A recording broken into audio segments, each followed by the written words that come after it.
नमस्कार. न्यूज अनकटमध्ये आपलं स्वागत. पाहुयात ठळक घडामोडी.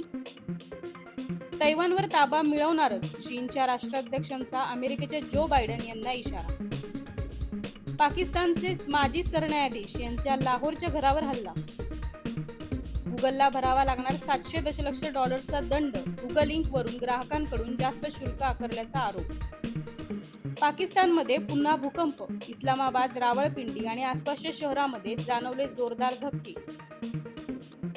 चीनच्या भूकंपात शेकडो लोक अजूनही बेपत्ता. पाकिस्तानातील इम्रान खान तुरुंगातून लढवणार निवडणूक. पीटीआयने केली घोषणा. इस्रायल हमासच्या युद्धाला आज 75 दिवस पूर्ण. मृतांची संख्या 25,000च्या वर. जगातील 40 देशांमध्ये पसरला कोरोनाचा JN.1 व्हेरियंट. भारतात 25 केसेस. धोका नाही, पण गर्दीत मास्क घाला, असा WHO कडून इशारा. रशियन युनिट्समध्ये पसरला माऊस फीवर. आणि चिप मेकर इंटेल कंपनीमध्ये पुन्हा होणार नोकर कपात.